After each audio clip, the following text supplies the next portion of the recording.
if you're trying to get wild. Oh, I love that. Perfect.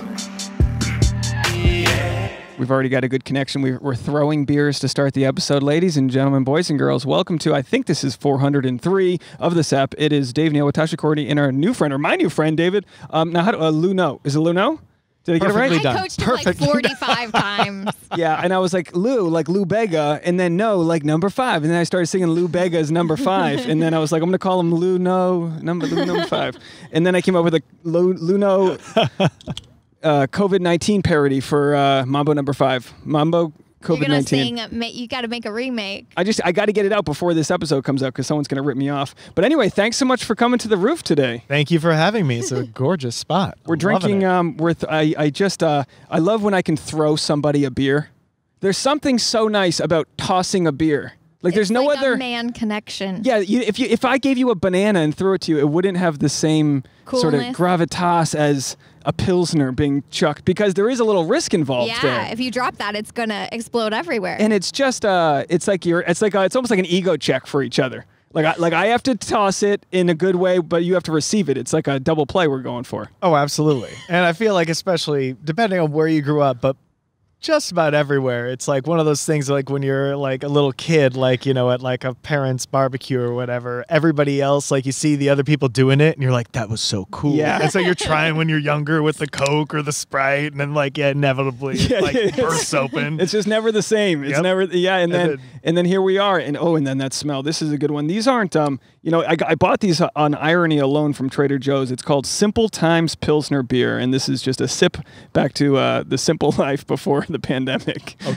I love these actually, like both this and the lager. Oh, you've had this before? Oh yeah. Oh, cheers, man. Thank this is you. great. And I packed you one of my favorite koozies. That's to have and to hold and to keep your beer cold. October 14th, 2014. It's from a wedding we weren't invited to. That's not true. We were probably invited, but I don't think we were. But we ended up being in town and made it to the pre-party at like it's the most Kentucky thing ever. It was at like a horse racing event. And was this I guess I can't talk shit. She's already looking at me. Don't talk shit about them. But you know what? I will. I'm going to talk shit about it. I'll spend the extra 3 minutes bleeping it out. But that was we don't like that. I don't like that person who's on the koozie. So I'm just hoping that koozie lasts longer than the marriage, which sometimes koozies do. Well, it's already lasted 6 years. That's what I'm saying. I always said that marriage material should be made out of koozies because they always last longer than the shitty wedding that you got the thing at. And this koozie's broken in. I mean, it's not like you've been saving this for we've used that on mason jars. That koozie's been around the block for sure. Oh man, so yeah, it's good. Thank you. It's the thing I've always loved about podcasting, and thank you for coming. Welcome to the SAP's rooftop here. But the thing I've always loved is in this overstimulated world, it's just an hour where we turn our phones off for the most part, have a drink or a water or whatever it is, and just connect like humans used to, Yeah, especially now, like it's so simple. I mean, this is what our fifth maybe rooftop series, but it's so exciting. I mean, we literally look forward to this all week because it's the only time we ever get to see and hang out with anybody. Oh, and it could be another year while we do this. I mean, not to be all Debbie Downer, but who knows how long we'll be up here. Send us some mail, folks. Luckily, we live in beautiful, sunny Southern California. Yeah. This is a nice, dangling the carrot to go ahead and get those people to come over who you've been wanting to see. It's like, no, come on, check this out. And it's pretty simple. It's like we podcast 70 minutes before sunset. That's it. It's like whatever time sunset is, we're going to have to just creep it up earlier in the day, but that's it. This is what we do. We're doing a 3-camera setup. We're on YouTube now. We're just, we're trying to make it happen there, David. Now, I had a question for you. I'd like to ask all of my friends that are named David. Please. Do you get upset if you introduce yourself as David and then somebody calls you Dave? No. And I've only met maybe one David, like through my life that really cares. Well, make it 2. Yeah? Okay. No. You have to be Dave, right? He hates being called David. Oh, okay. Because only his mom calls him David, or his sister. Or me when I'm angry. Well, I don't know if they go backwards. Like Dave is obviously are you? So if someone were to call you Dave, they would I'm Jonathan. Hey John, how's it going? But for me, the reverse. For me to say, hey, my name's Dave, and then someone goes, oh, nice to meet you, David. It makes me want to wonder what their what their motives are. What are you trying to do? Yeah.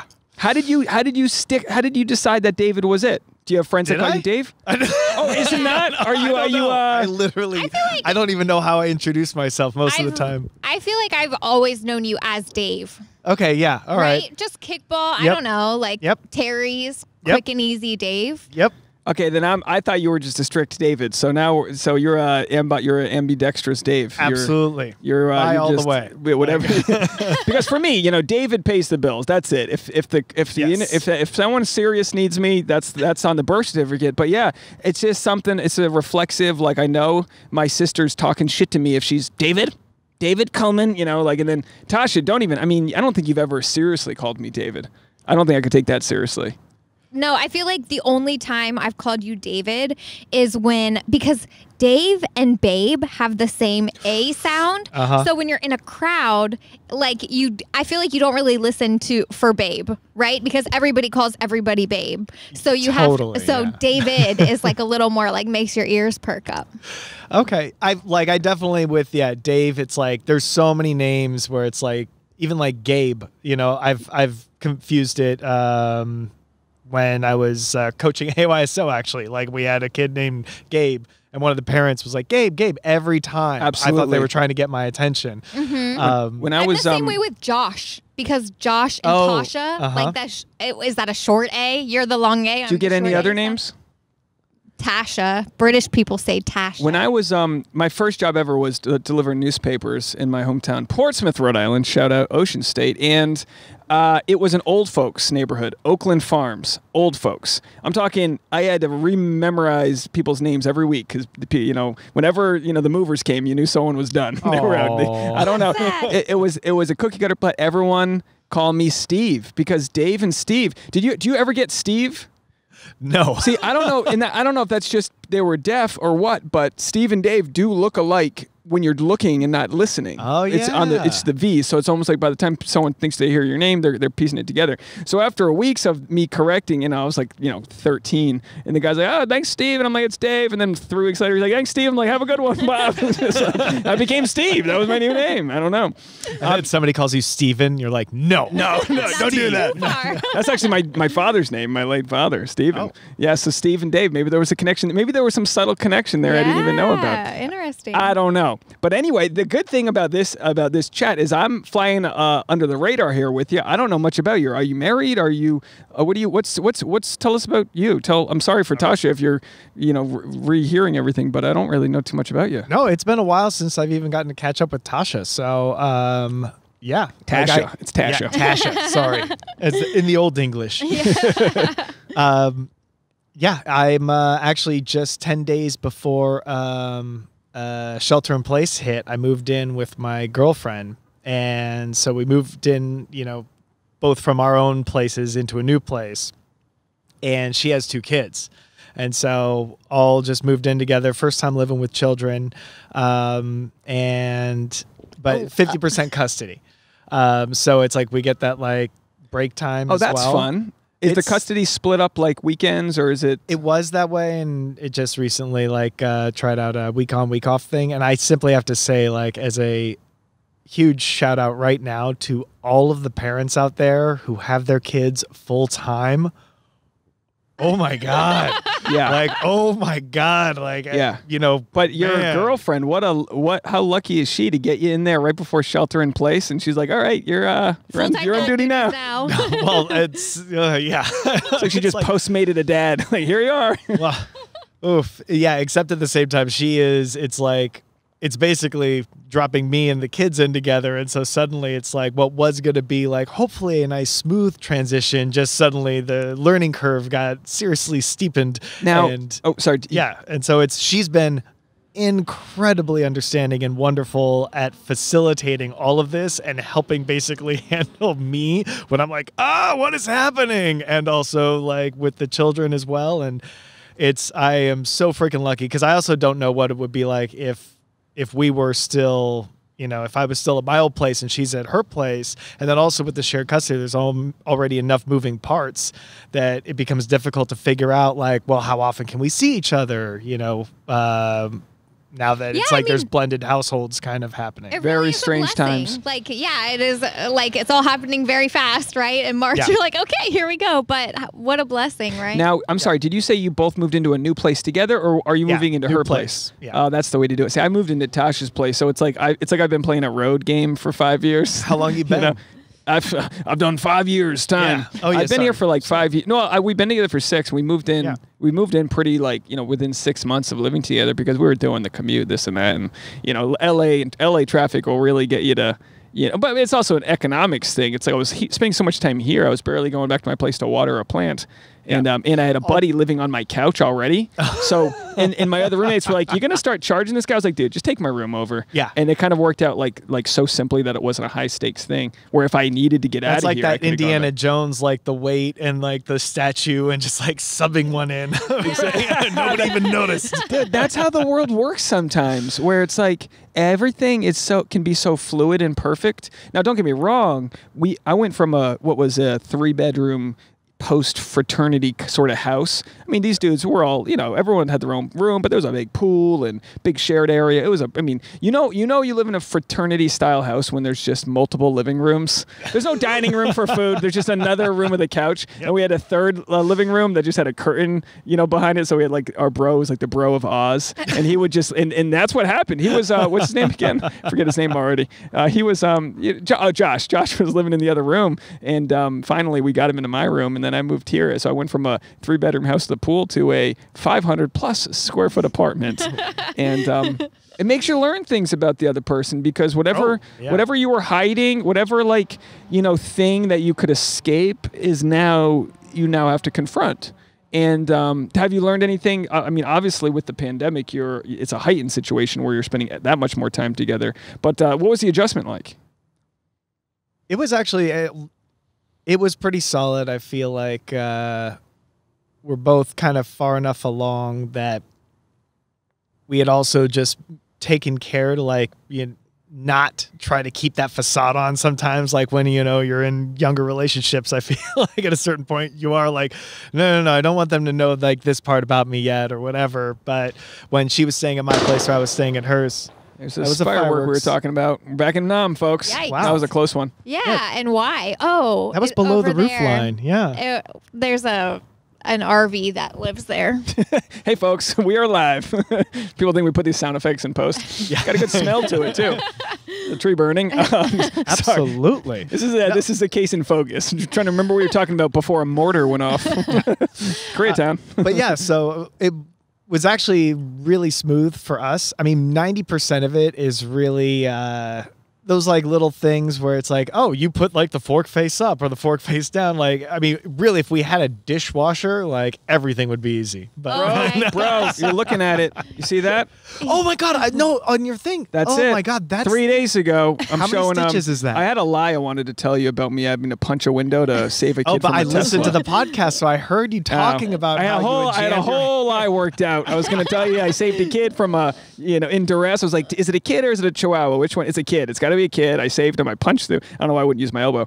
I was cleaning out a glass. In the moment, you just got to go. The glass popped. It just made that glass not shattering, but popping noise, which was more kind of noise. The crack. And I was already putting, I would say, 60 pounds of pressure into it. The glass didn't break because of my pressure. It was already had a fracture in it, which I did not know.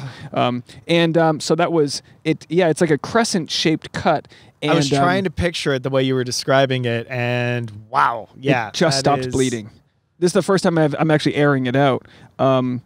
But at some point I had to stop. I had a wrist guard and all these things to kind of protect me because any movement I'm squeezing like the level you would squeeze your first pair of breasts. This is it. Anything very gently.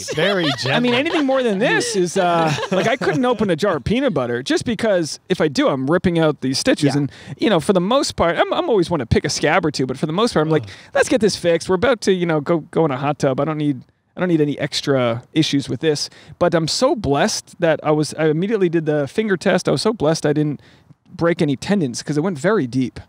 So as long as I'm that not looks, and that is, I mean, going on top there too. It's like we GoPro'd it. I mean, the first thing I said. Literally, I was like what? trying to look up which emergency room we could go to, and he's like, "Get the GoPro." Like, he needed it to be a YouTube video. Like Dedicated. Priorities. Well, I got to pay off these bills. I need some ad revenue. Subscribe to the YouTube, folks.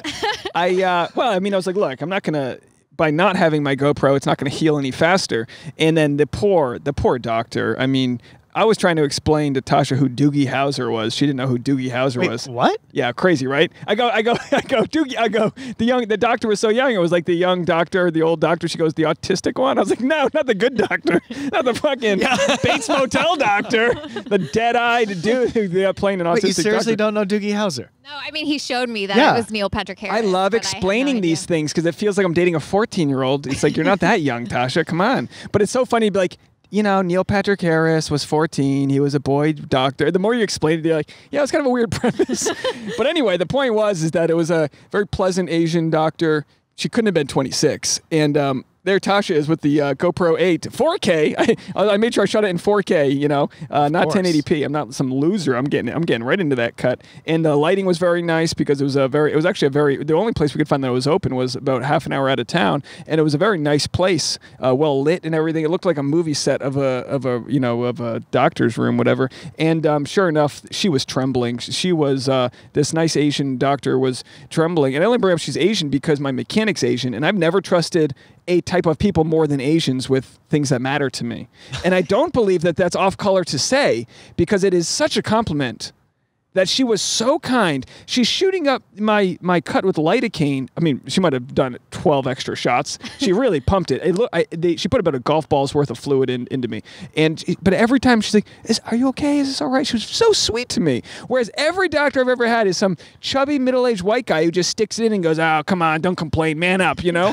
So I was like... They're like drilling on your teeth while you can still feel it. Yeah. And that's exactly what my mechanic was like with my car. I go to these Japanese guys. I have a Toyota. It lines up perfectly. They're just well trained. And this is more of a bash on my own culture than anything. That they were so kind. And but anyway, she was also very nervous. And I'm gonna have to review the 4K footage. But it looked like she might have fumbled a few times, stabbing through my my knuckle here. But yeah, but I mean, there's a lot of blood. It's pretty gruesome, and I don't think they do stitches every day. You know. Yeah.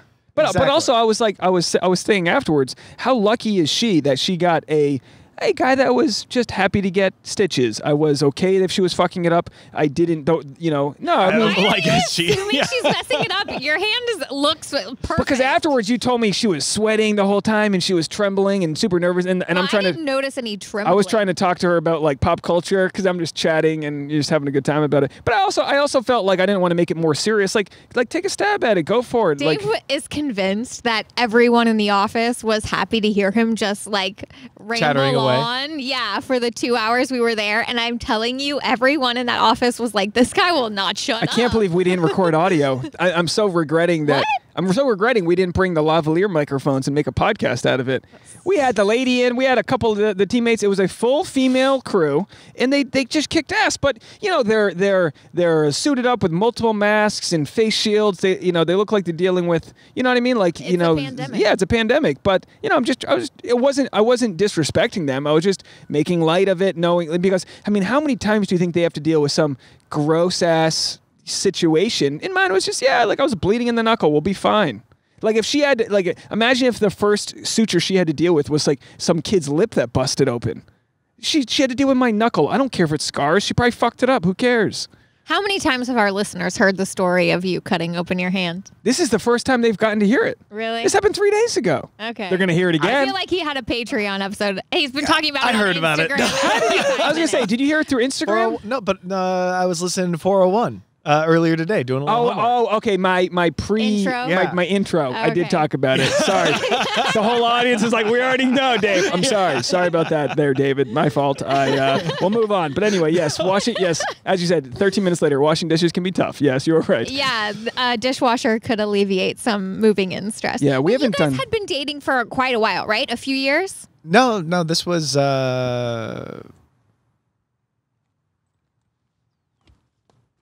15, 16 months. You guys been beforehand. dating. Okay. Yeah. So, I mean, over a year. Okay. And it was it was more than enough where like we knew. Like it was the kind of situation where it was very calm and easy. So. And that's how it's supposed to be, right? Easy. Yeah. Well, I like as far as being able to like, it's not supposed to be easy when you go in. Like we both knew there would be all those, you know, like moments of, oh, okay, like challenges you have to face. Exactly. The difficult thing though is it's like for everybody is not being able to get space, not being able to get distance. Like if you're normally like, oh, I need to just go hang out with my friends or something else, if that's kind of your refuge. Like right now during the pandemic, and I mean, you know, knock on wood. It's like you can't even get a Starbucks. Like you can't even go sit. Well, at least for a while, yeah, you definitely even couldn't do that. You got to make it. Like I drove to the Valley today to hand my buddy a memory card. I made an excuse, and I did have to give him this footage, but I was like, that's gonna be my time to get out. And the other thing is Bluetooth headphones. Bluetooth headphones. You put your headphones in. You do the dishes. You try not to go to the ER about it.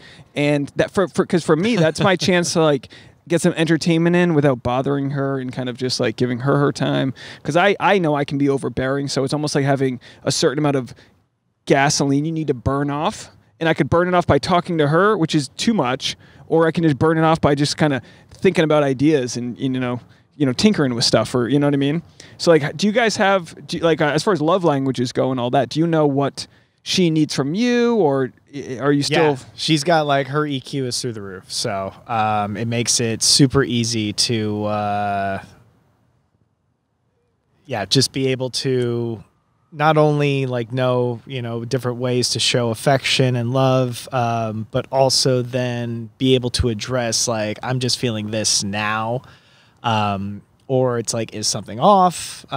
Where I could say that, or more often she's asking me that, because it's like there will be those moments where suddenly I realize, oh yeah, no, I'm up about something. Like, so she'll realize it before you're willing to communicate that to her.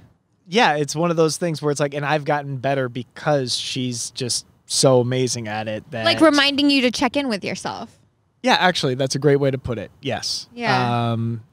Basically like that kind of reminder where it's suddenly like, take a breath, maybe step away, and it's like, figure out what exactly is it? Like, where was that moment where suddenly something got kind of, set off? So. Do you realize, do you like have certain things that you know are going to provide, like going to give you a certain anxiety that you don't want to make sure you take out on her, or stress?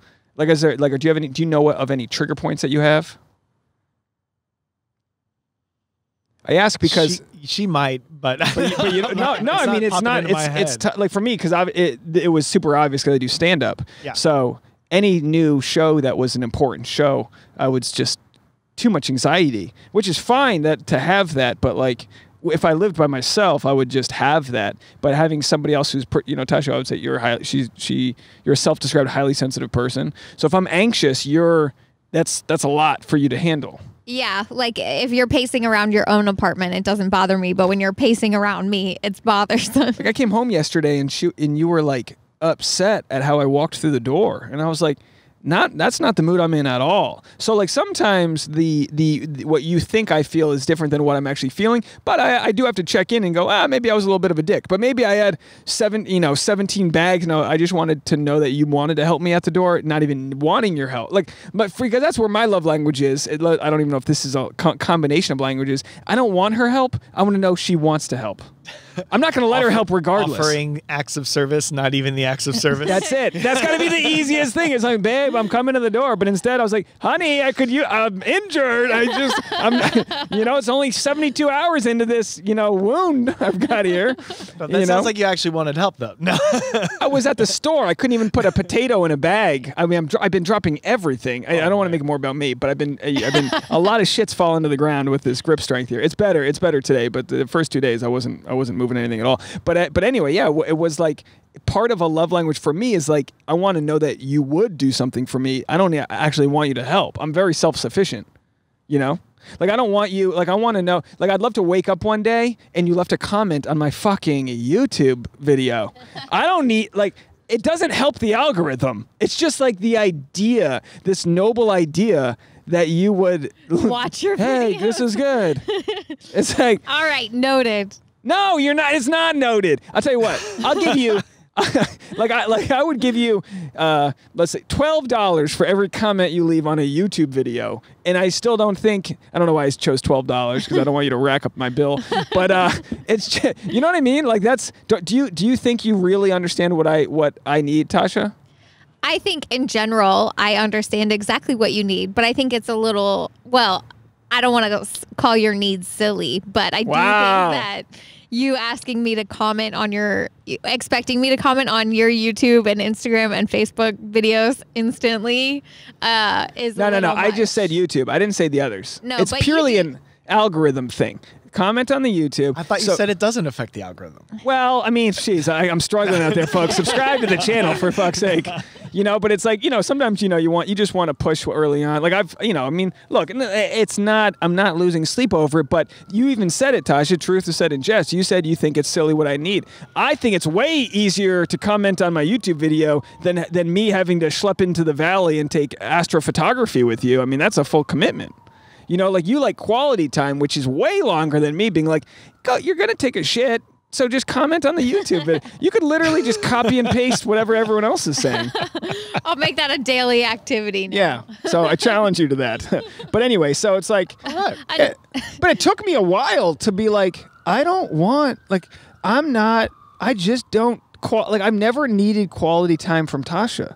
We already get it. Whatever her threshold is, we've reached that before it hits my threshold. So that's the bottleneck is on her. I get it by making it, by the time she needs it. But my thing's just like, it's a very standard love language for people that do what I do. It's like just a quick compliment. And then the second I get something, I'm almost embarrassed by it. So like I said, it's the idea of it more so than it. Like if if we were all out with our friends and she was like, my fiance is this the most, I'd be like, babe, come on, be quiet. Like, trust me, Tasha, you ever hear me take a compliment? I'm not good at it.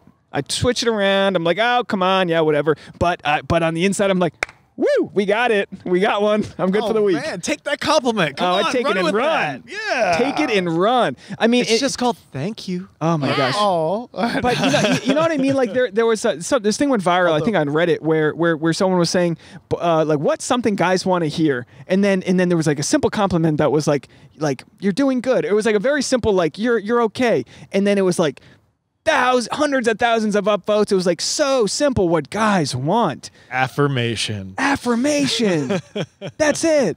Do you think that affirmation is a more common love language in guys than girls? I tell you what. Maybe guys get it less as boys. Maybe they get less like from their parents, like a little less coddling or something. I remember almost every sincere the random dude told me he loved some joke. I remember every single one. It ain't often. Women, you guys bat it down. You bat compliments away because they come attached with like other motives. And I don't think men get compliments that are super attached with other motives. I think women compliment other women a lot.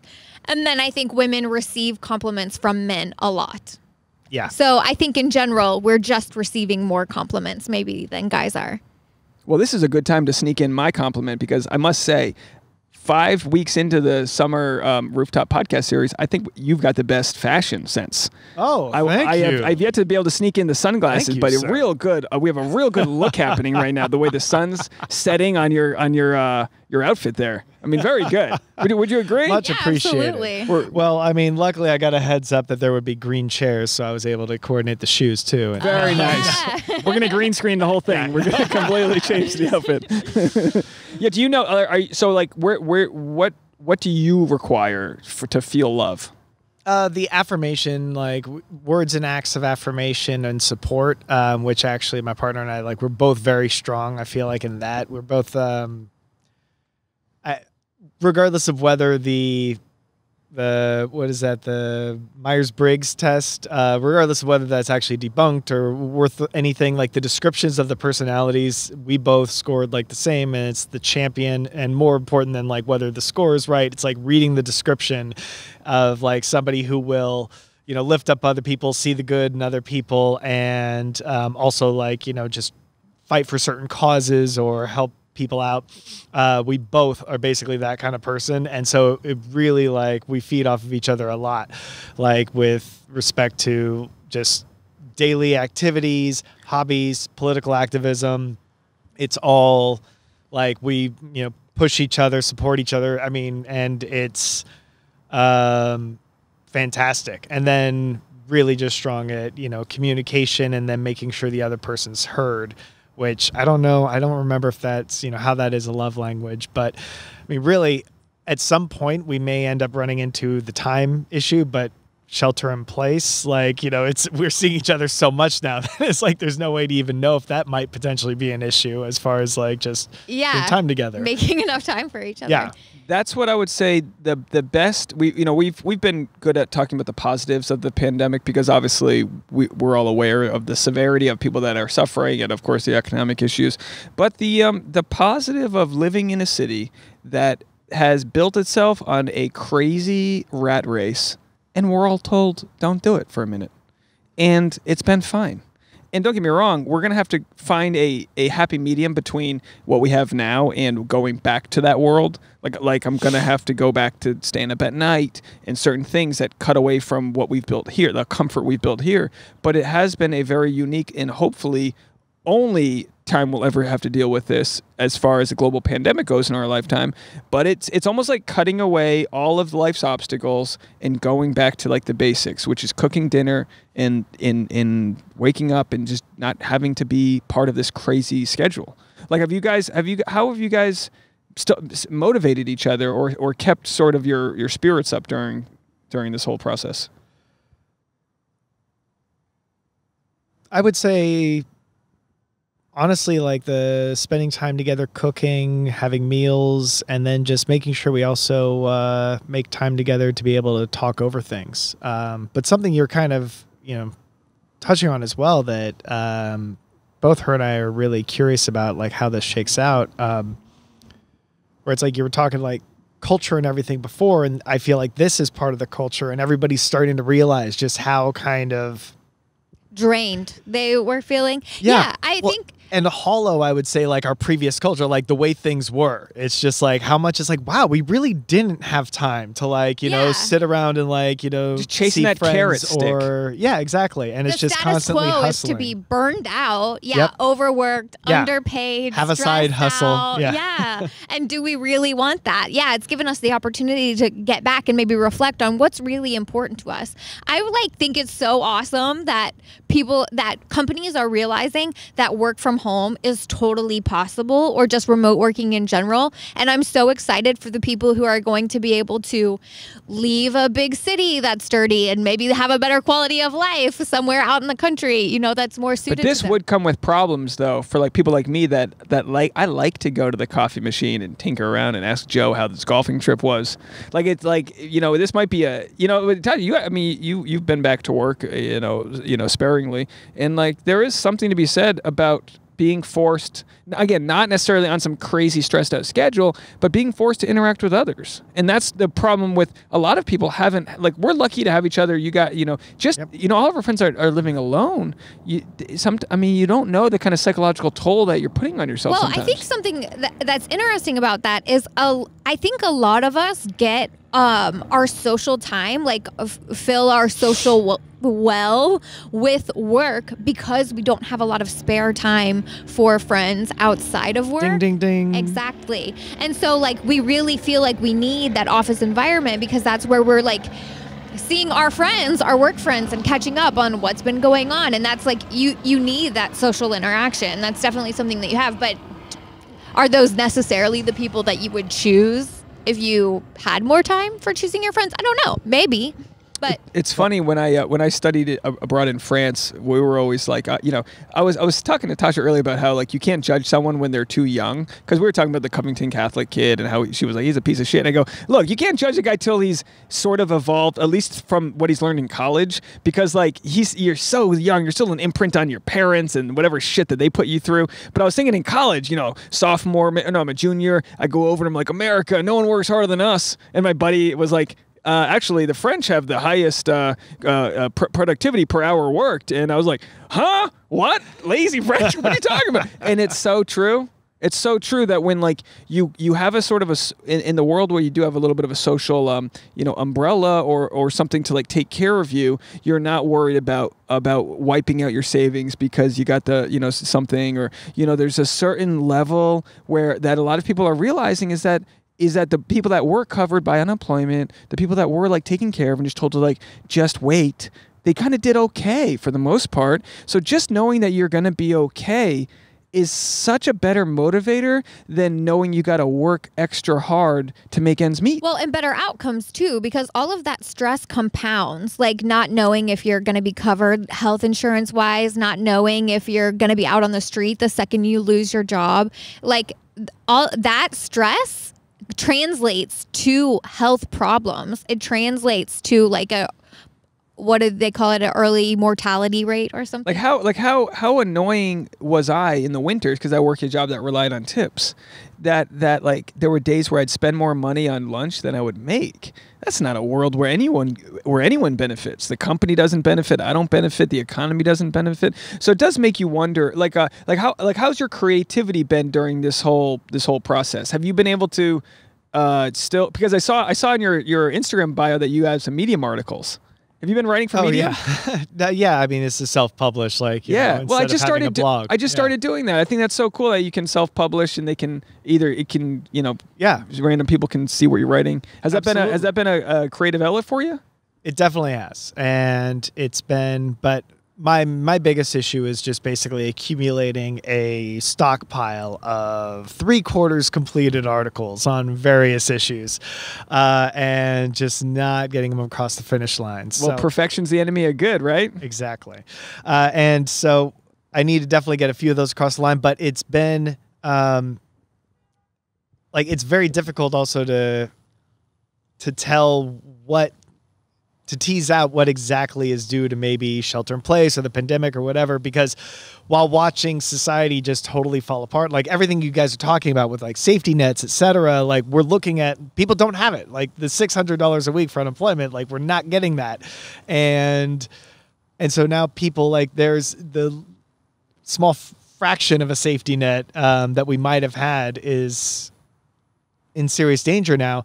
And so there's all these topics to write about. Like for me, it's suddenly like everything is more urgent than it ever has been, because like coronavirus has basically burnt away everything except the infrastructure, like the real core of what our country's about. And unfortunately, it's about exploitation. Exactly. And selfishness. Exactly. So you're right that all of the companies that benefit are multinational corporations: Home Depot, Target, Walmart, McDonald's. They're benefit from what? That they were able to stay open. They benefit from the fact that they had sort of the ability to adjust in the deep pockets to do what they had to do to stay open. In a lot of places, like mom and pop shops, like you could look at any industry, whether it's pharmacies or whatever. It's like unless you've got some big blanket corporation, this isn't a good time for you, And it's like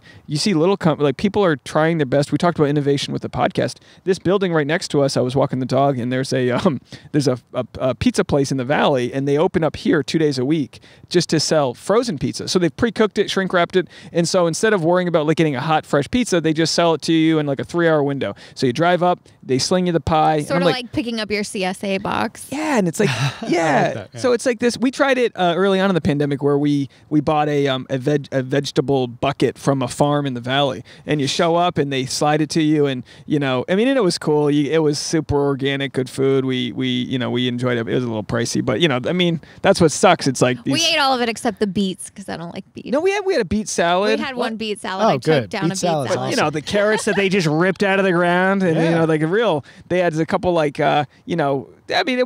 it was supposed to be, it was like we barely fed 2 people. I don't know about a family of 5 would have done with that, but it was cool to like see innovation happen.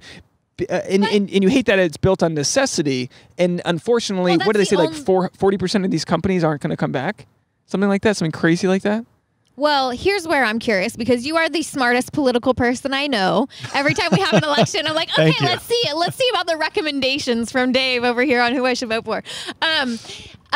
Do you think that this could benefit us in the long term, like a global pandemic shaking things up so badly that we finally get some like common sense policies in place? Like, is there a chance that more people realize that we need Medicare for all? Is there a chance that like we get anything good out of this? There's always a chance, absolutely. And I think that now, whether it's going to happen, we'll see. It's very frustrating to see the polls coming out showing, Medicare for all among Democrats has like, 80% or something like that, support, and seeing a situation that calls for it. And then, the DNC won't add it to the platform. But simultaneously, what we've seen over the past, I would say just over 20 years, as far as like I can trace it, and I'm sure there's better scholars who can trace it even further, is the rise of the power of the people, like true grassroots, and not the AstroTurf stuff, but which for anybody out there, that's just where billionaires basically give money to small local groups to make them seem like really big grassroots groups, but they're just really using a megaphone provided by the uber wealthy. Whereas the situation we're in, we're not going to get the change society we need from one of the parties that exist. We're going to get it from people marching in the streets demanding it. Exactly. And it's like, yes, one of the parties will eventually cave to it, and it's going to be the Democrats as they slowly, have these long-standing, more conservative and corporate members like slowly picked off by, Justice Democrats or other awesome, people who are really the Missouri race that just flipped Cory Bush. Yeah, that's a huge deal. It's also huge because Clay wasn't somebody who didn't represent like his district. It wasn't, like Alexandria Ocasio-Cortez knocking off some old white dude who really just was out of step with the demographics and the population, in the Bronx. It is, like she was like, no, he's just not standing for the right issues. And also, and that was a really close race. And it's beautiful that she was able to come back and run again. From 2018, she lost and then makes up another, I think, 10 points. I think she lost by 10 points before, maybe more. And it's really showing just working the power class of people getting the message out, and of people finally hitting a point where they're realizing that it's, just having a D next to your name's not enough. That it's like, okay, what exactly are the policies? What are you standing for? We have somebody running up against like Pelosi, like in San Francisco. It'll be the first time in California we have his name's Shahid Buttar. And it's the first time in California, or first time Pelosi's going to face a Democrat in November. And California, we have, unlike other states, we have the what they call the jungle primary, basically a top two system. So for all of these offices, whoever the top two are in the primary, whether they're both Republicans, whether it's Green Party and Democrat, whether they're both Democrats, top two make it through. We've had this since 2012, and this will be the first time Pelosi ever faces a Democrat.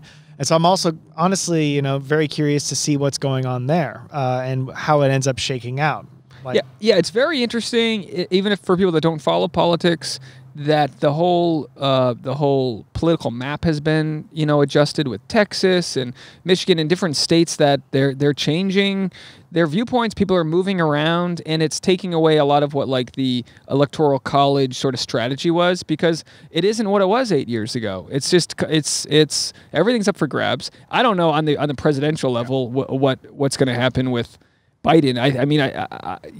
I was a big Bernie person, and I guess we don't need to get too deep into the woods with it all, but he is, even I was telling Tasha, like the video footage they're showing of Biden, if that's the best thing he can say, it's like, how many takes did he mess up before that's what they got? Like we've both worked in the film industry. We know that everybody gets 20 takes, and that was it. That was the best shot.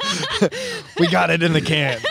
So his VP is going to be, that's a big deal. And again, it's inspiring to see so many people kind of catching up to other countries as far as politically their inspiration, which we've just been so apathetic to. Yeah, and I think that a lot of it is. By the way, do you need another? I guess. Are you good? I'll take one, please. Please, beer me, sir. Here we go. Another beer toss. A one-handed. Oh, beer toss. All right, I brought it into the bed. We got basket. I got a little spill on the throw. Did not drop. But yeah, the people I've learned organizing from, and it started primarily with Money Out of Politics work. What's been really interesting about this whole rise of the grassroots and people-powered movements is it feels like slowly over time, and the Democratic Party participated in this, the labor movement was what championed regular Americans. Like there were the rich, and that was Republicans, and then there were the unions, and that was typically Democrats, and the unions fought hard. And then slowly as the unions got eroded from late 70s, and the percentage of our country of people who belong to a union, who are protected by a union, who have better pay because of a union, slowly got whittled away. And then the strength and political might of these unions also got whittled away. You didn't have a ton of the people-powered movements popping up. But now it seems like the people I learned from, they started in unions. They just decided we're going to take this organizing ability and this knowledge, and we're going to take it out and we're going to apply it to all of these causes that we are, that the unions aren't doing anything about right now. And we're simply going to go out and make sure that people can get in the streets and get themselves heard and educate other people. And it's completely changed the map. But a lot of it is because the Democrats moved away from really supporting like working people, And well, yeah, because they got infiltrated by money, just like you said, and all of that anti-union propaganda and rhetoric that started around the 70s. I mean, you can if you look at like graphs, you can see the correlation between like our percentage of productivity. Yeah, exactly. Like the revenue that we earn for the people that we work for, our percentage, our share gets smaller and smaller and smaller as unions get less and less powerful. And think about the burnout too. Yeah. Like when you don't have like your workday, 8-hour workday limits and all of that we're just too burned out to be active. But that's why I think that part of the this kind of unemployment a lot of people have received due to the pandemic here, it's there needs to be a rebranding, I think, to a lot of middle America, like not hearing the word socialism. It's like, or social, you start to hear like certain trigger words and you're like, I'm against that. But so much of our country is getting such a raw deal but they're still defending that raw deal. And I think what people are learning is that this pandemic, we've been on thin ice for so long, and this fat pandemic just walks up and just shatters it all, and people go, oh, maybe life wasn't as stable as I thought it was, and maybe we would benefit a little bit from so I think by maybe exposing people to a lot of the flaws of our country, there will be more concession to being like, okay, yeah, maybe we could, because it's crazy that there were, and again, you probably know a lot more than I do about this, but it's crazy when like sometimes like some people in the Republican Party are trying to get checks sent out, and then there's people in the Democratic Party who aren't, and it's almost like the progressive movement is almost completely separate from what used to be the two-party system. If you have an example of a Republican trying to help people by sending something out, and at least something recent. No, and I'm totally against the Band-Aid. Not for just optics either, because it's an election year. But that's important when it is an election year to see someone's like actually trying to do what matters to their constituents. Like it's important. Like that's why it would be better to maybe have less term limits or whatever, just so people would be a little bit more reliant on doing what their base is in their best interest. Yeah. Well, for me, like what's really scary is like we've hit a point where this pandemic, when you guys are, the pandemic and Trump combined are exposing weaknesses not just in our country, but then also in our electoral system and our entire government structure, And our populace. Yes. No. Just being like completely uninformed. Yes. Now, because we've gutted education, people don't know how to think critically anymore. And also, I mean, and going back to where this was a bipartisan issue for a while, late 90s, FCC deregulation, allowing for consolidation of media, which basically means we're getting the same stuff pumped into all these local stations. You know, these same pre-recorded stories. Sinclair Group. Yeah, no, it's great. It's great what they're doing to expose all that. But at the same time, it's like we're already so late in this. And there was the did you guys see that meme out there where it's the couple from St. Louis out in front of their home with the that's our Halloween costume this year. That's for sure. We're not going anywhere for Halloween. We're gonna run into 5 different people dressed as the same Halloween costume. I got weight to gain. To be great. But Nerf guns. And like I love the meme where it's like Fox News did to our parents what they thought rap music would do to us, and I was just like, oh my god, that's perfect, because it's like they're just running around toting guns like in that mansion that's so gaudy and ridiculous. But we're at a point where everything's been eroded, and you guys are like, we're talking about Biden, and honestly, he could do anything. He could give all the worst interviews. He could do whatever. He is not throughout his entire history of running for office, winning office, exercising power. He has not sought to actively subvert election results. He has not actively sought to subvert the courts, to intimidate judges, to push forward unconstitutional measures left and right. There is literally no choice to be made. He could do anything, and yet media and everybody are still going to cover it as if this is some sort of normal situation, when it is literally, and I hate that we've had 20 years of everybody saying this is the most important election of our lifetimes. Every election. But at the same time, in hindsight, a lot of them are, because you can trace back so many of the current problems to, Bush 1, and even some of the issues with respect to executive power, to Obama expanding executive power. But where we're at right now, it is freaking terrifying. It's wild. It's going to be a wild few months. I really feel like we're living. This is like when people say we're all just in a simulation, or that like our whole experience is just like made up, right? It's just like what we're projecting. It's like, it kind of makes sense that we elected a reality star. I had a moment. I think it was last episode. We've recorded so many episodes, I don't remember. Unplugged. I had a moment where it actually hit me, where I was like, I think I leaned forward and I was like, "What's going on, guys?" Like, I think I've been so delusional to like our issues. I mean, I'm not really delusional to them, but it was like, okay, joke's over. Let's wake up from this nightmare. But this is it. This is we gotta. This is what we've. So many little decisions have been made that have finally exposed themselves to. They've broken through the surface. Yeah, and so going back to like what the question about like, could COVID-19 like end up being some sort of force for good? And I think absolutely, but it's going to come from people, like a changing culture in America where we start to embrace democracy more and the responsibilities of every single citizen to participate. Like, I honestly think we should have a 30-hour work week, and not just because we are so incredibly productive that it's like we should reward everybody in our country with more leisure time, although that is on its own a completely valid reason.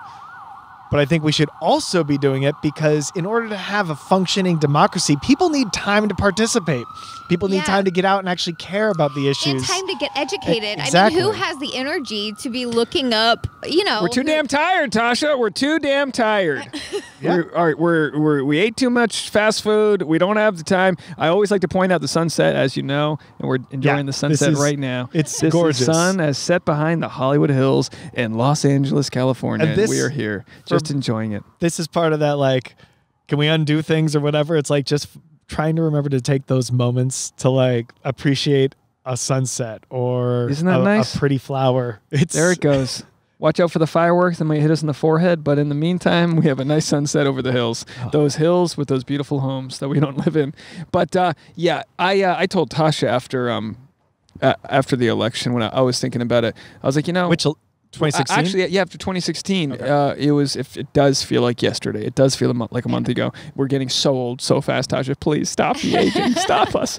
We're just trying to eat collagen smoothies, trying to slow it down. Collagen, Tasha. So I don't know. So I was like, sometimes you need to poke the bear a little bit to like get some results, and there was a blue wave that happened after that. There was a just huge influx of these black judges that went through, and there was a lot of the AOCs of the world and people that decided to take office, and it's a trend that we'll see some time, but there's a lot of motivation out there for change, and that's what we're kind of looking at and trying to be a part of. But obviously I think when you talk about being engaged with the different movements that are happening, like what do you and your girlfriend, let me ask you this, how do you do what you can, but also don't take on that burden so much where you're hurting your inner flame? Because that's what's tough for people on social media, right? Yeah. You're just becoming sick if you just overabsorb, and then you got to get off social media. The algorithm's like, well, if you liked that one, here's another one, and you're like, whoa. Yeah, and there's definitely I have to remind myself regularly to spend less time on social media, because it's it's all doom and gloom, right? So it gives people a lot of anxiety. Well, and also there's no sense, except for a small number of people who maybe are doing things right, or when you're sitting there, and especially during the pandemic, it's really difficult. Like for me, doing something, like actually getting out and doing something, and if it's phone calls or organizing at home, working with a group, like that can help. Like that could be a substitute during the pandemic, but honestly, to recharge, it's like going to a food bank and volunteering, and getting to see, because it will also viscerally bring home like how much harder like other people are, and suddenly I'm grateful for certain things that maybe I had forgotten to be grateful for. And it also gives that little bit of extra energy sometimes when you're that close to the front lines of what the problems are and the affected populations are. That when you have that connection to it, then when it's just like, oh my gosh, instead of getting depressed about all of these kind of faceless people out there and, this situation that can't be changed, it's suddenly like, no, I'm fighting for, like, I've, met these people. I've been out there fighting with these people, fighting with some and for others. Actively taking baby steps, doing the small things that you can, and not contributing sharing where you can. Yeah. Sharing posts is important. Education is always important. If that's all you can do it. And if doing that like makes you feel fine, good. If doing that makes you feel terrible, then take a break from it anyway.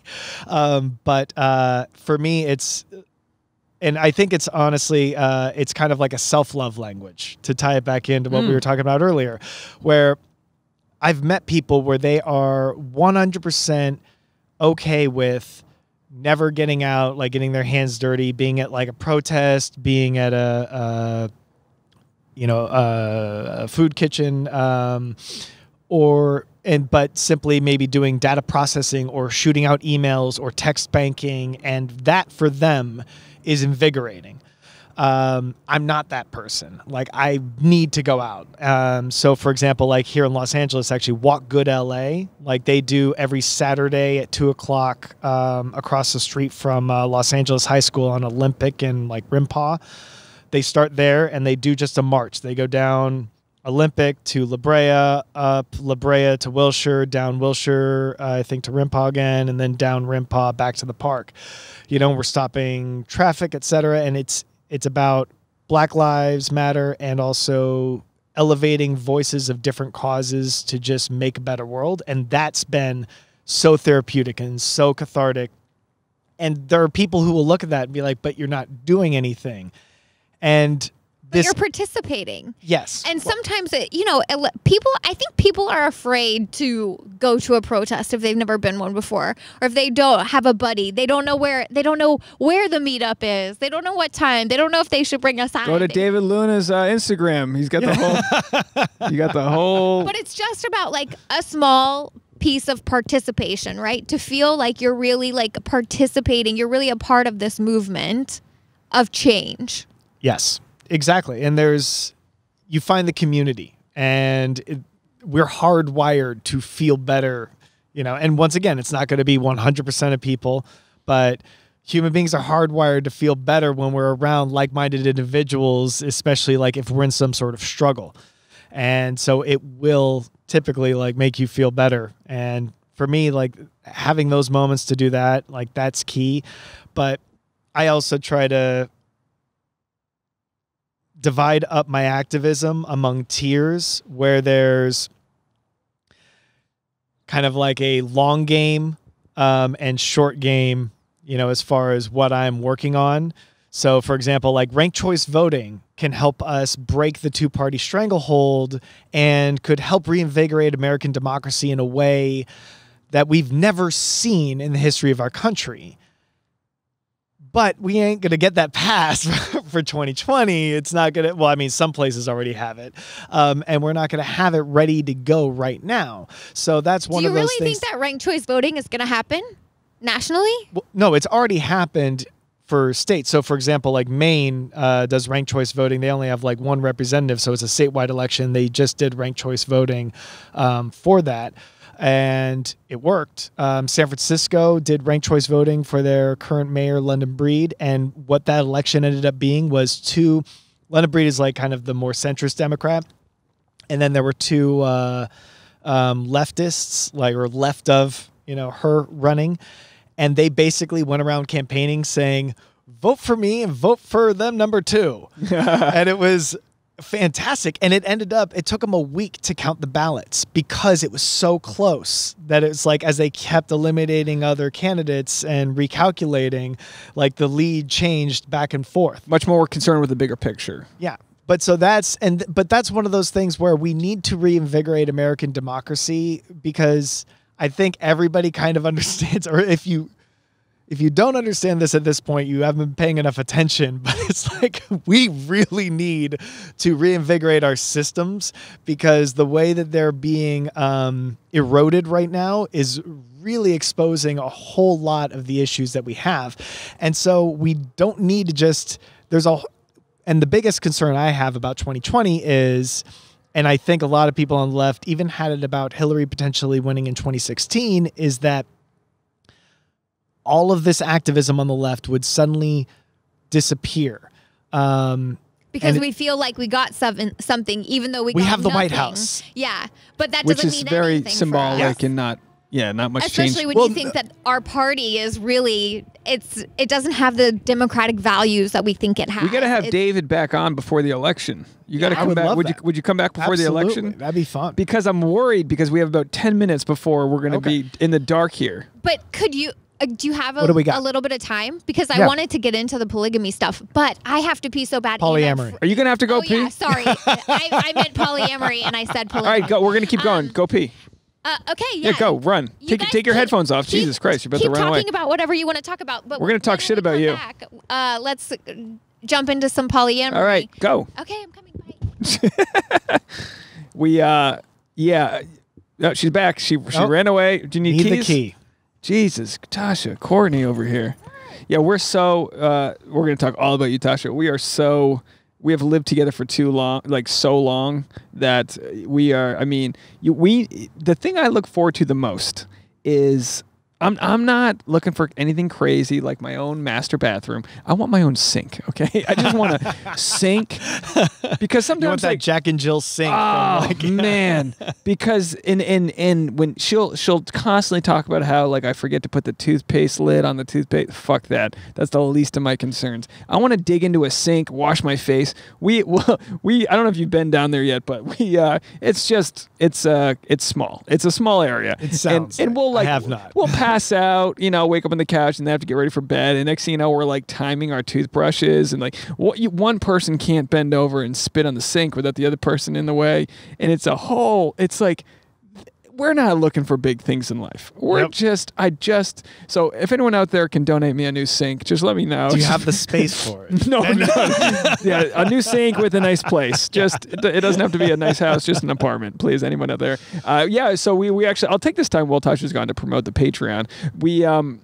It's been interesting this last year.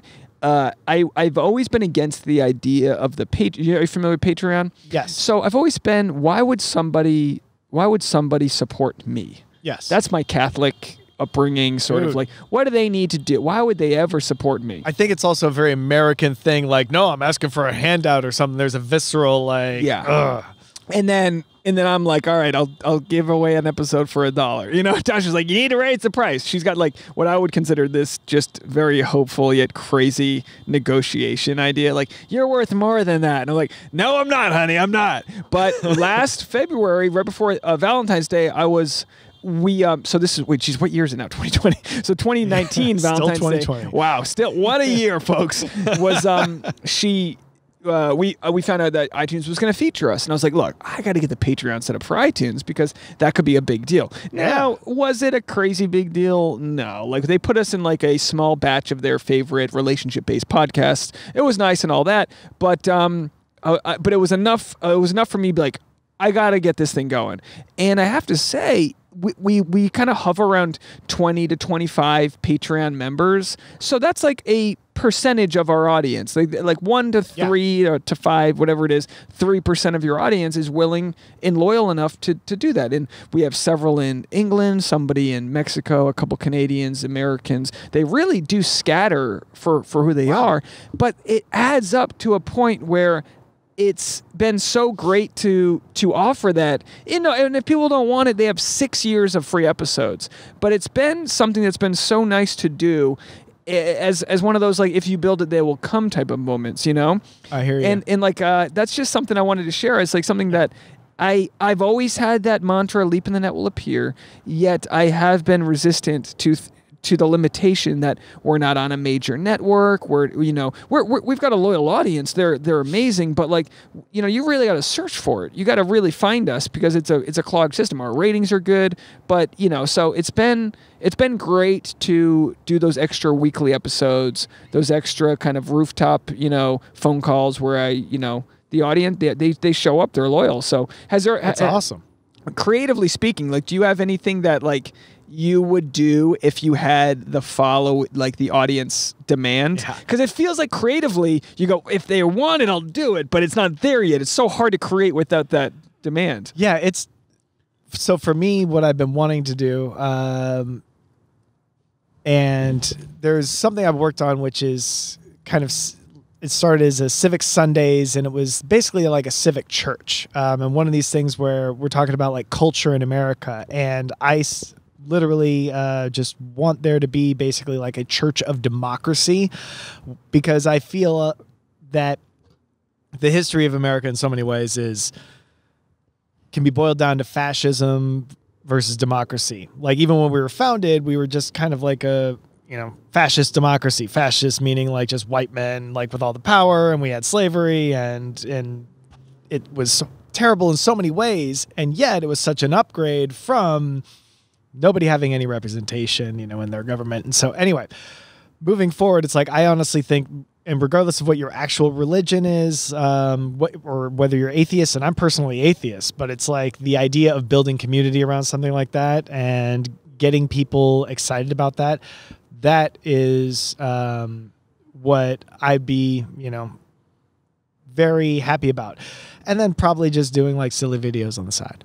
So we've got the minister. You're a minister now. You're gonna be you're gonna have the Church of David Loughnot right here. Boom. There it is, folks.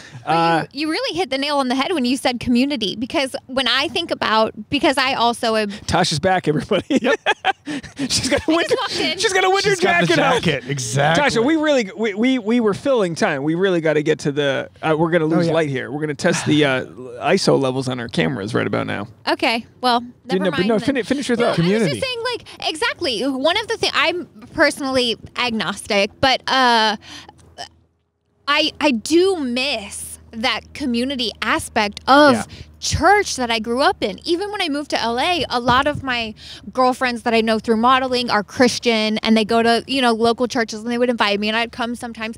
And it's so nice to sit in a room filled with other people who are genuinely interested in you and care about what's going on in your life, and this positive, you know, the positive vibes fill the room. Like, yeah, I think it's floofy every time we go to a Easter service where they've got the full band and the Tasha gets so mad. She gets so mad at how happy her Christian friends are.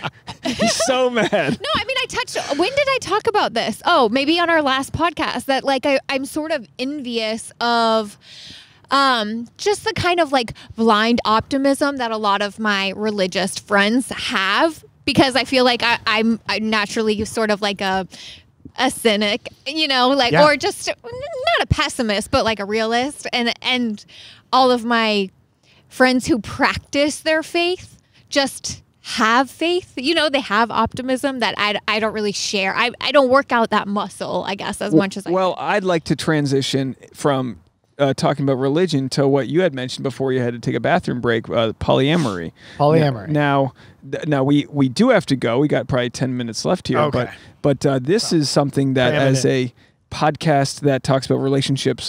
Originally, the SAPs was Sex Actually podcast. Yes. Now Sex has kind of what we learned is that we talked more about relationships, but in a lot of obviously instances, sex and relationships, you know, good sex comes from good relationships, but good communication and this and that. Sex is a barometer, kind of. Yeah. So if you don't mind, what's the polyamory angle? What's all that about? All right. So I'm not practicing anymore, but for a while, like I honestly think now polyamory is honestly as a quick breakdown, you know, polyamory, being able to be in love and in relationships with more than one, you know, person at a time simultaneously.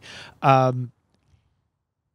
beyond that, you really need to, and it means just being able to, like, being free to, it doesn't mean you're actually actively doing it. And beyond that, people really, you have to talk to each individual person to see what their own specific definition of it is. I will say that there are people who abuse the idea of polyamory, just like there are people who abuse the idea of monogamy. You know, like when I was working at like big law firms back in the day, and it's like you see some partner who it's like is working 70 hours a week, and you know that, like, you know, they've got a spouse at home, and they never even see that spouse. And it's like, oh, did that person really sign up for this? It's like, and they're not allowed to go, like, you know, fulfill any of their needs or, you know, anywhere else. It's like that person will be like, no, it's like, it's just us. And it's like, no, it's just me. You're never here. And yeah, you're always at work. But control with the money. I'm the breadwinner, so you know you're reliant on me. Well, and just our system of, you know, we really are, like, as a species, we really promote monogamy. Like, that's considered the norm and what's socially acceptable. And simultaneously, there will be then people who are in polyamorous relationships who are like, no, you can't possibly tie me down, and, you know, even if you clearly communicate what you need, I'm just, you know, I won't clearly communicate back that I'm not willing to do that. And they kind of abuse the bounds of the relationship. But at its healthiest, it really is simply about being able to set up and fulfill expectations, boundaries, and everything you need in a healthy relationship in order to keep it going.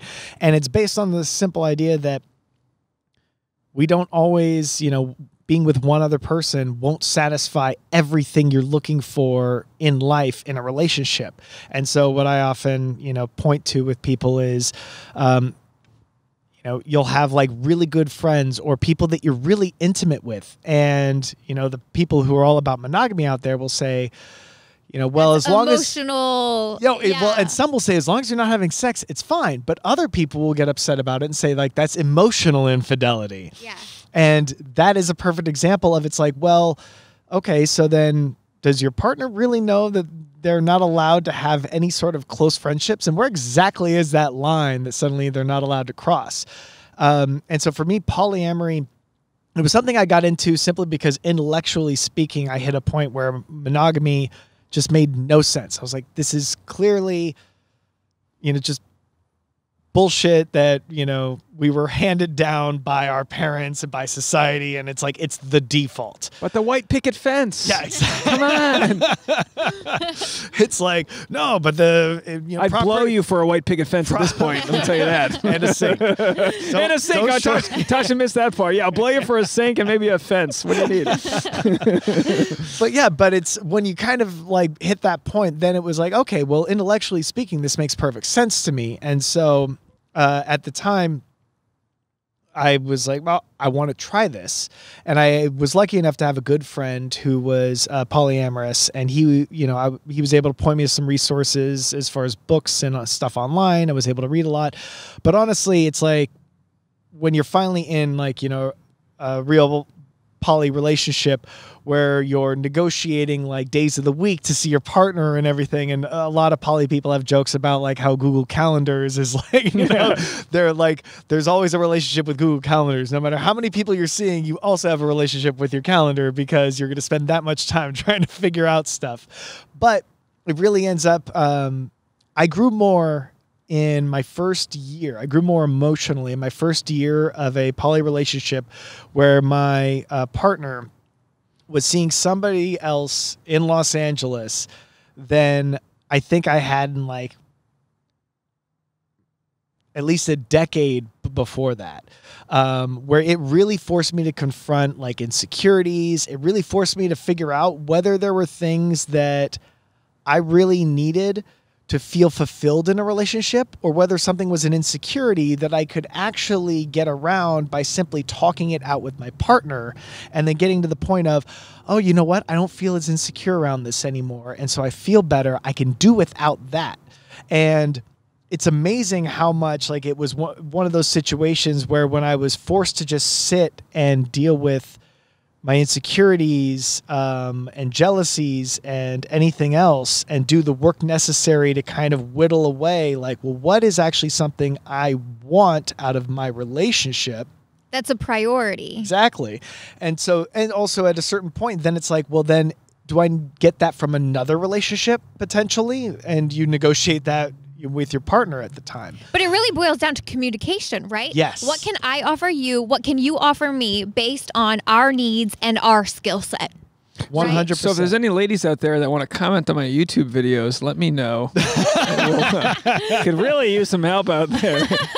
Now, where did jealousy play a factor? Because that's the first thing I would think of is like, next thing you know, you're looking at some dude's Snapchats, seeing what he's doing with your girlfriend. Like, is that even, or is it that you're so communicative that like it takes away that unknown?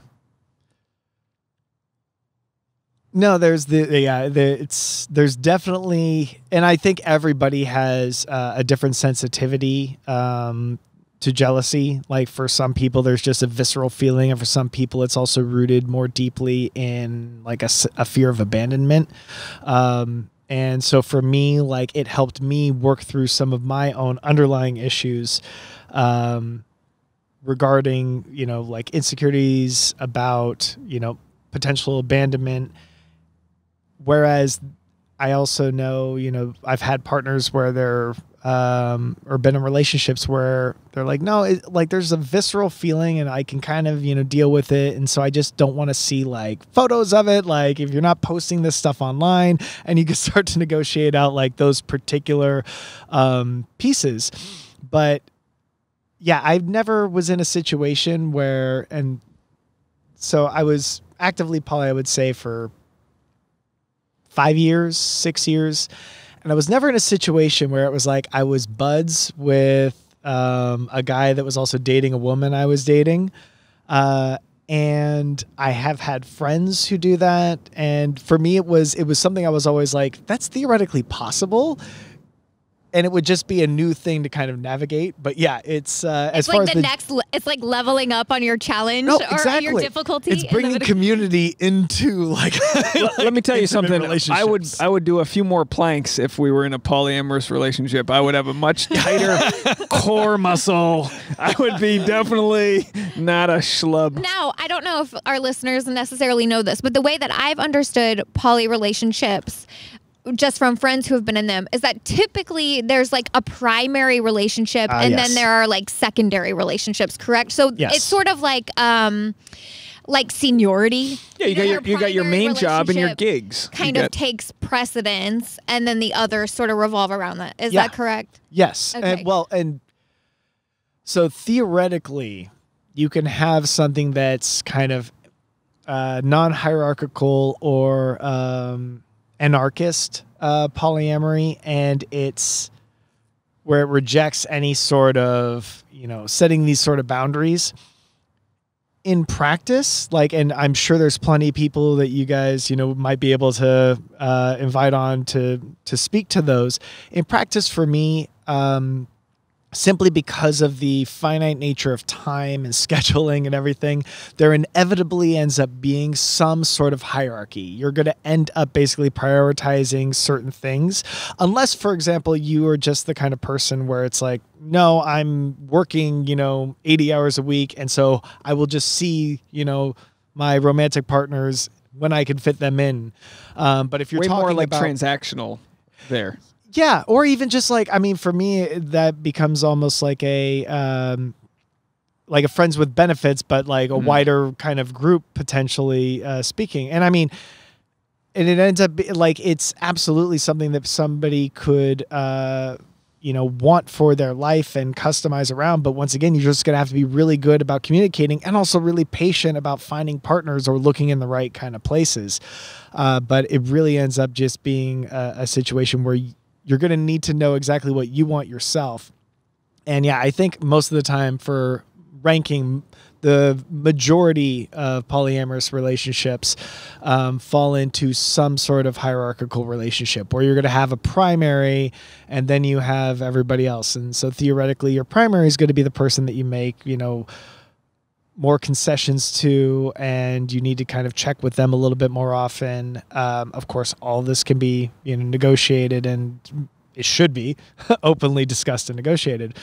But yes, like the way you described it. And honestly, for a lot of the time I identified as poly and I was, available to be in other relationships, I still was actually only with one person. But it was one of those where it's like, well, if something comes along. But, it was kind of weird with my friends where they're like, well, so who are you dating? And I'm just like, her. They're like, and? Like, no. They're like, so are you actually poly? Like, I guess I'm just not that good at it. Well, it's kind of nice, though, because it takes away this feeling like you're bolted down to, like, the old ball and chain. It's like, well, if something else comes along that gives me love and joy. And I think that's, if we kind of summarize this whole episode when we were talking about civic duty and things, it's like filling your own love language. It's about doing what feels good and what the love is for you. I think we've talked about, Tasha and I have talked about which, and I love having these conversations with our friends. Some of our friends, some we have behind their back and some with them, but we have certain friends that we're like, what if we had to swap with friends? Like if Tasha Dave says we have this conversation, but mainly you have this conversation. It's a lot of Dave asking me, which of my friends would you rather bang? Well, no, I don't mean it in some sort of weird way where like some cuck way. Not that that's weird if that's what you're into, but I mean it like I'm always like, well, if Tasha banged Ben, who's marrying Sarah Ann, would we both be okay with that? I'm actually marrying Ben and Sarah Ann. I'm getting ordained. Really? Yeah. Awesome. Wow, I'm surprised you're announcing this, Tasha. Good for you. Well, I guess you can bleep it out if you want. No. Life Church? Are you doing the online? Yeah. They asked Tasha. Well, we'll have to talk more about this in the near future. We don't want to give the dates away, but yeah, Tasha, I'm a groomsman in the wedding, and Tasha's she's gonna freak the fuck out on the day and yell at me because I feel like you're gonna be, but you're gonna kill it. It's a small wedding. You're gonna be great. But this couple is very open when we talk to them. Some might call that trashy. I'm not calling them trashy. I love them. Very open about their sexuality. We'll be talking. Awesome. We'll be talking about politics, and then Sarah Ann will just be like talking about blowing Ben. I'm like, whoa, there we go. But the beauty of it is, because Ben and I used to be roommates in New York, and I know you knew Sarah Ann separately, but Ben and I were roommates, and we've all stayed in touch on the West Coast. They live in Michigan now. But with some of Tasha's friends, there's this like expectation to be like prim and proper. Some people that you work with, not all of them, but some of them. And then when you get to hang out with Ben and Sarah Ann, it's like on the Titanic when you're going dancing with the Irish people. You know what I mean? We're on the low levels, baby. We're hanging out. We're gonna roll up the pants and we're gonna jig. This is what life is about. Oh, it's the best. It's throwing beers from one to the other. Yep.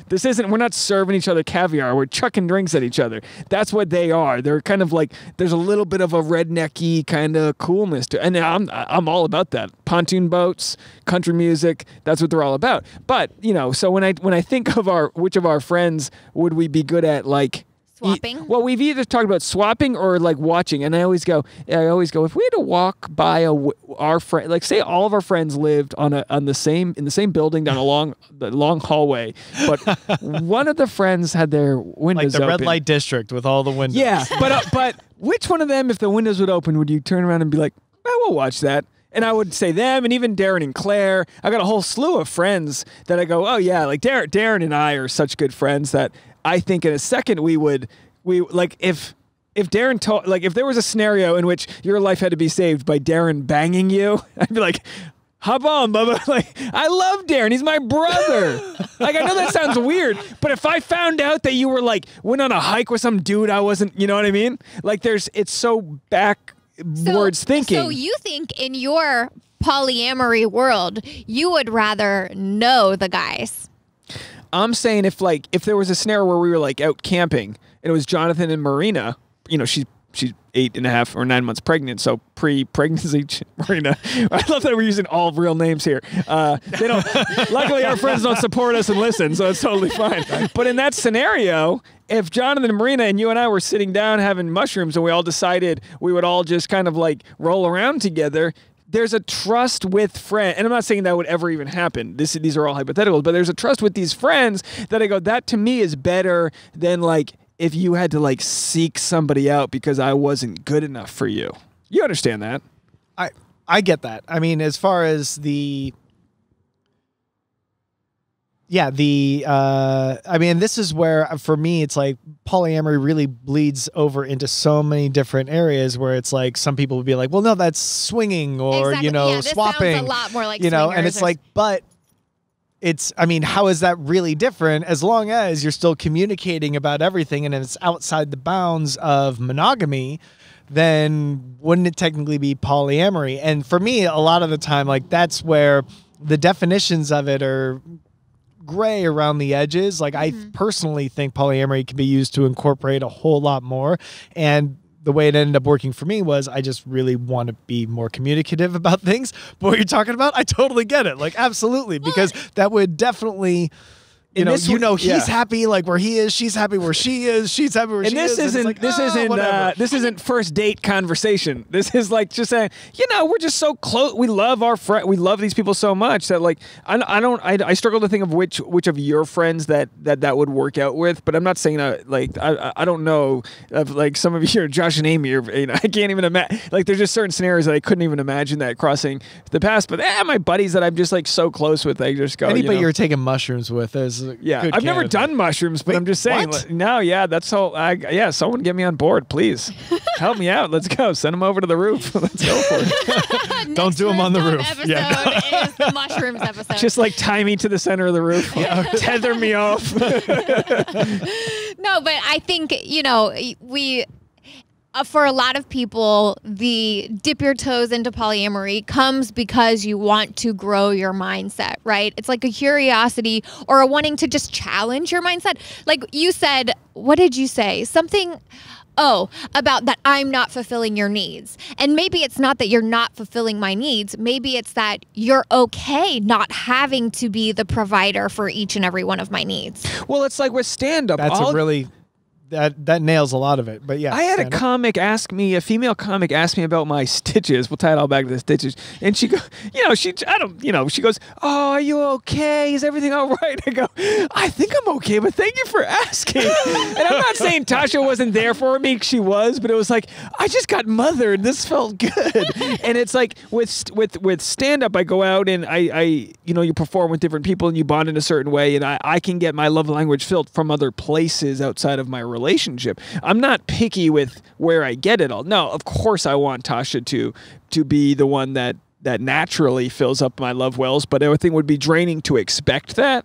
So like my love well is not denying anything. I'll take a fucking stranger's compliment by all means. If I'm at a red light and somebody likes my hair, like, all aboard. But it is nice when it comes from those that you find close to you, but you also recognize and tell me all the time how, like, you know that giving compliments verbally is just not my strong suit because I don't come from a family of compliment givers. I don't know. It's just like I will text out what you need to say every day. I'll be like, just tell me this at 5 p.m. I have to think about. It's like something that I have to. It's not like breathing where it's subconscious. It's very much a conscious. You are on the. I should compliment. On now. the love language spectrum, your lack of affirmations, you could use a few courses on it.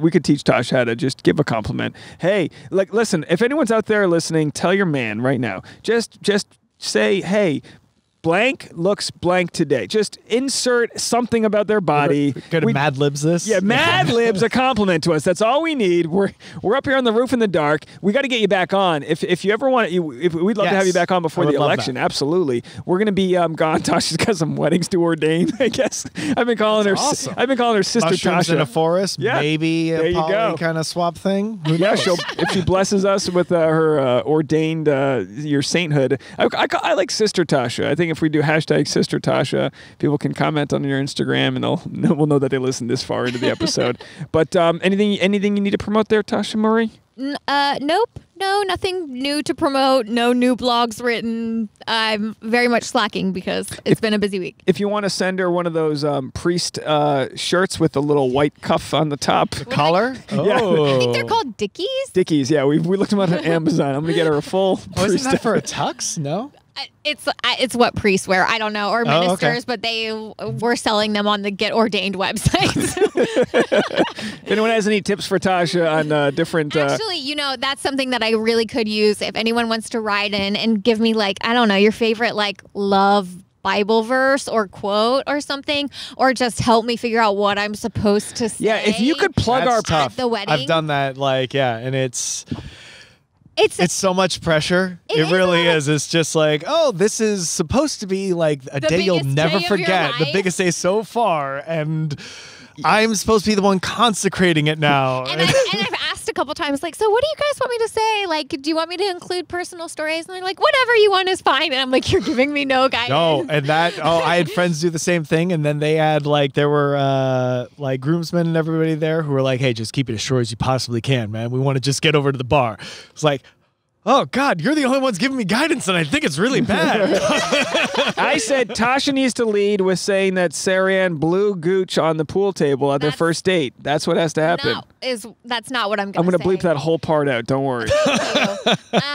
Yeah, or just good movies where, like, the minister, like, you get a clip of what the minister says. Like, I could really use some inspo on that. So write in sexactionpodcast@gmail.com or, message Tasha at Tasha Courtney on Just Instagram. Send me a rough draft. And send her a rough draft. Maybe you could plug the Patreon during your exchanging vows. You know what I mean? Maybe whatever you could do to get us some PR would be nice. And then how can people follow you? What can our audience do to stay connected with you? Right now, just go ahead and go to Civic Sundays on Facebook, and I will be basically posting anything next happening there. Otherwise, if people are curious, they can hit me up on Loughnot on both Twitter and Instagram, Loughnot. The nice thing is when you have a rare enough name and you're the first person to really hit the web in your family, you can get all of the places where you just have your last name. I love any name with a silent G. I love it. I'm all about it. I love a good silent G. It used to be without an H. like back in France. So we yeah. have like some distant relatives. Yeah, exactly. Loughnot. And so the H was to soften it up for the Ellis Island. no, it must. Yeah, totally. Because like I guess Loughton is like an English name, so maybe it made it look like that. Interesting. I like it. I like it. Anyway, well, dude, I liked this. This has been absolutely fantastic. This is the darkest we've gone into the night on the podcast. I want to give you that credit we over here. refuse to let you go. Like, wait, one more. We got 3 more hours. We're going to go until the sun really hits. I'm sure all of my batteries, the GoPro's still recording, so that's nice. We'll see how it does in the low light. But thanks for coming on. We're about to go marry some people, but when we come back, come back before the elections, and maybe we can talk some more about that. We'd love to. And we could front load the polyamory discussion and then go into politics. That's it. I'll tease the shit out of that. You got to stick through civic duties to hear a little polyamory. Thanks for being on the podcast. As always, David, Dave, and Tasha. Bye, everybody. Bye.